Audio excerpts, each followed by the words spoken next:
रत्नागिरी जिल्ह्यातील लोटे गुरुकुल हे नाव गेल्या काही दिवसापासून चर्चेत आहे. कारण या ठिकाणी धार्मिक शिक्षण आणि साधनेच्या नावाखाली घडलेले लैंगिक अत्याचाराचा प्रकार. या प्रकरणातील मुख्य आरोपी म्हणजे गुरुकुलाचा प्रमुख भगवान कोकरे महाराज यांच्यावर याआधीही एक विनयभंग आणि पोस्को कायद्याखाली गुन्हा दाखल होता. आता दुसऱ्या एका अल्पवयीन मुलीनेही तक्रार केल्याने कोकरे महाराजांवर आणखी एक विनयभंगाचा गुन्हा दाखल झाला आहे.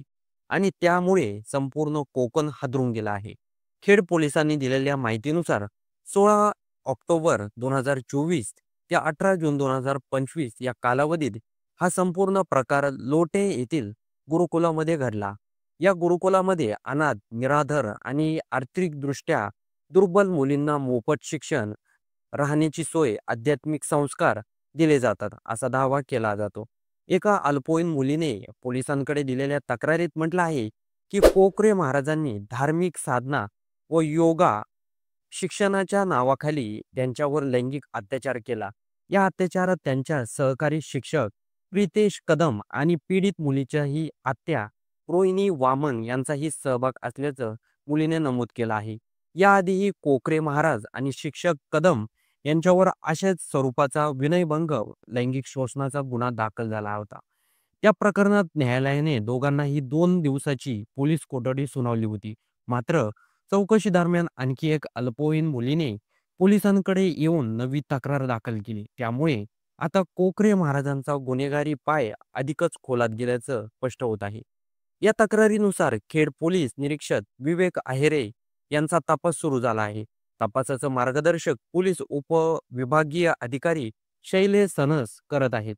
पोलिसांकडून कोकरे महाराजांच्या गुरुकुलातील कामकाज, विद्यार्थिनींच्या निवासस्थान व्यवस्था आणि आर्थिक व्यवहार यांचीही चौकशी केली जात आहे.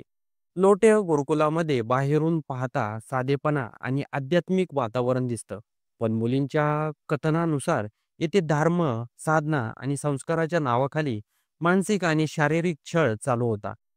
मुलीने गुरुचे आदेश म्हणजे ईश्वराची आज्ञा असं सांगून त्यांचा मानसिक ब्रेनवॉश केला जातो.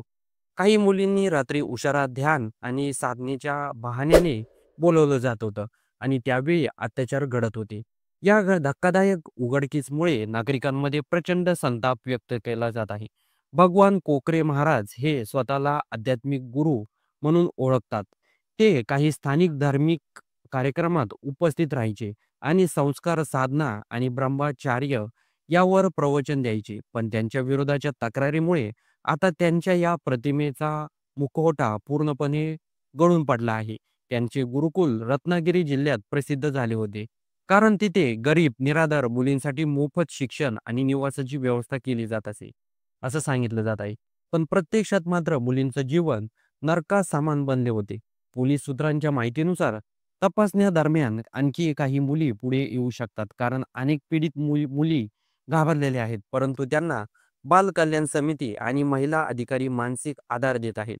गुरुकुलातील सीसीटीव्ही फुटेज, लेखी नोंदी तसंच मोबाईल चॅट रेकॉर्डिंग्स तपासले जात आहे.